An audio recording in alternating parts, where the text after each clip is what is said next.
Voilà, bonjour à tous. Comme promis, je vous avais proposé de vous présenter des maquettes que j'ai faites avant mon module de train.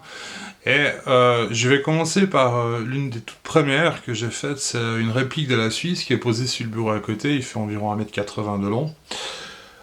C'est une maquette qui m'a pris environ 1 an et demi à faire. Hein, c'était quand j'avais commencé à monter mon atelier. C'est, on va dire, la toute première, effectivement. Et j'ai fait ce bateau. Voilà. Donc, on va essayer de s'en rapprocher un petit peu.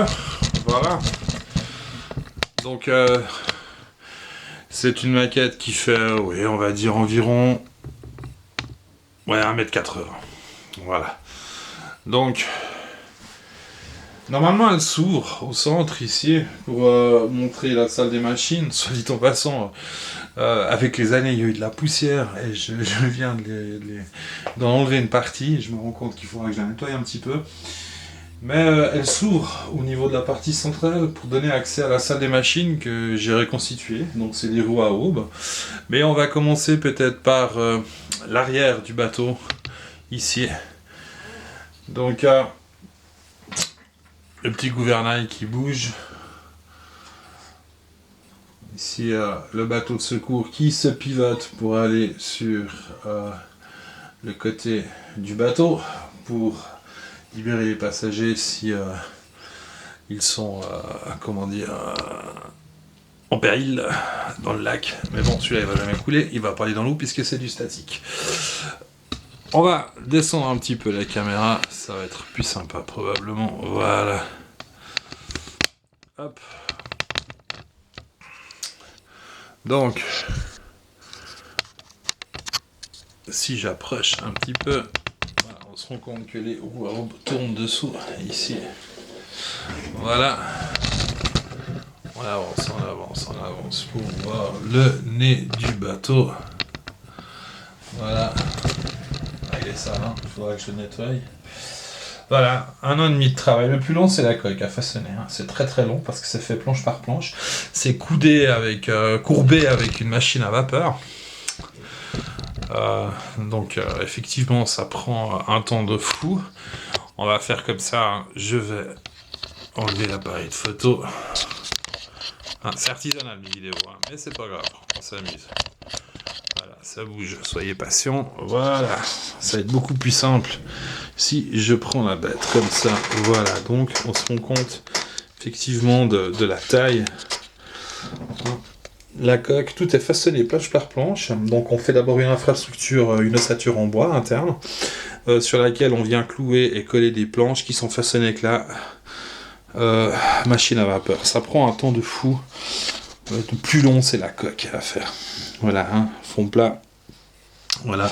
Vous avez ici la roue à aubes, d'accord, qui tourne également. Hein. C'est dommage que je puisse pas l'ouvrir, mais j'ai vu que ça a bougé un petit peu. Ça fait quand même quelques années que je l'ai fait. J'ose pas l'ouvrir, peur que ça pète. C'est pas grave. Voilà, poste du pilotage. Hein, voilà, avec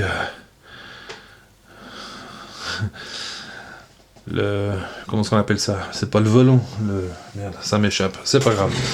Voilà. Voilà, donc toutes les fenêtres ont été posées avec pour l'intérieur, donc il y a un accès, il y a l'escalier qui descend à l'étage du dessous. Hein, il n'est pas éclairé, hein. J'aurais pu l'éclairer, mais voilà, à l'époque j'avais pas fait ça comme ça. Mais on peut l'ouvrir. Voilà, et si on vient vraiment, voilà, depuis derrière, voilà la taille de l'engin. Voilà, c'est quand même assez conséquent, ça a pris du temps, un plaisir fou. C'est tout du plaquage, donc sur le dessus. Je sais plus, acajou, sauf erreur, c'est des petites lattes qu'on peut acheter dans les magasins de modélistes, dont un qui se trouve à Lausanne, mais je ne citerai pas le nom. Voilà.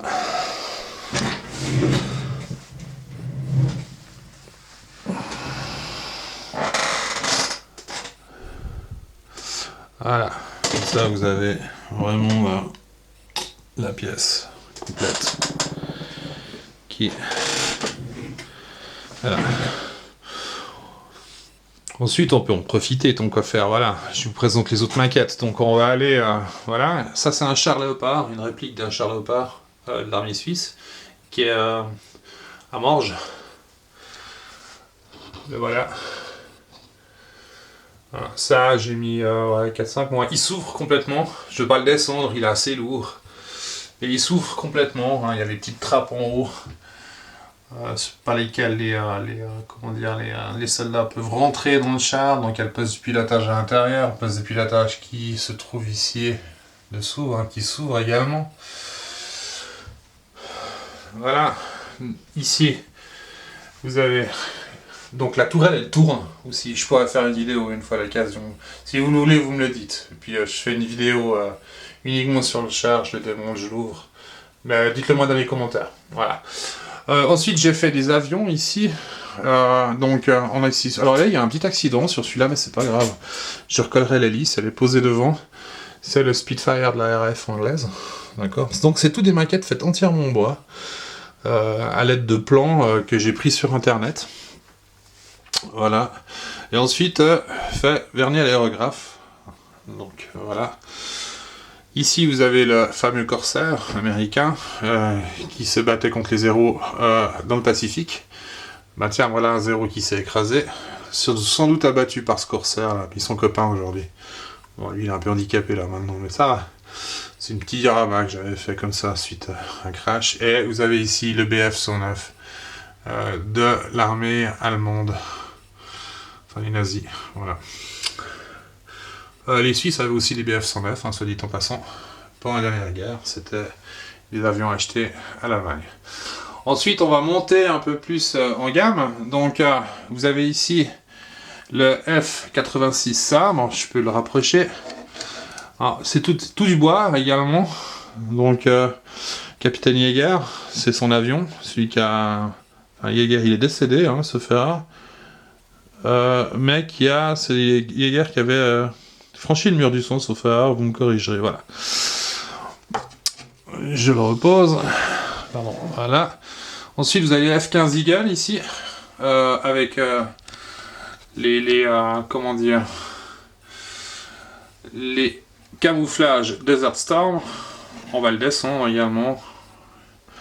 Alors, niveau détail, je vous laisse regarder, voilà le cockpit. Alors, on voit pas très bien le... Voilà.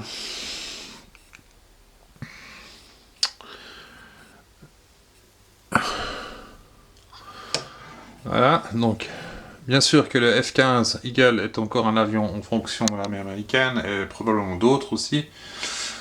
Le F-35, je l'ai mis aux couleurs suisses, quand le peuple suisse a voté oui. Pour m'amuser, j'ai fait ce F-35. Aussi, on peut aller voir l'intérieur, je sais pas si on voit quelque chose, je suis pas sûr. Voilà. Le FA-18, Tiger Meet, donc c'est un meeting qui a le sauf tous les ans. Et c'est le F-18 suisse aux couleurs du meeting Tiger Meet. Voilà. L'ami suisse y va régulièrement. J'avais un F-14 également, mais que j'ai offert à mon beau-fils. Voilà. Un de mes préférés, je vais le descendre, c'est le F4 Fantôme. Hop, voilà, viens ici. On va le poser sur le pouf ici, voilà. C'est un de mes préférés celui-là également. Je vous le fais voir. Donc cockpit, il y a tout, il y a les sièges et tout, enfin voilà. Petite bombe. Voilà. Environ 30 cm ils font. Voilà, le F-16 à côté. Couleur américaine, bien sûr. Alors F-4 à côté, c'était la Navy. Donc c'était un avion qui était sur les porte-avions. Ce F-16, il est pas sur porte-avions. Il est dans la marine. Voilà. Et le A-10 Radoy, qui est un appareil encore en fonction également. Qui devait être remplacé, mais pour finir qui est maintenu. Vous avez sur ma page Facebook et sur c'est l'avion, vous avez sur la page Facebook d'Air Création qui va être également transformé en...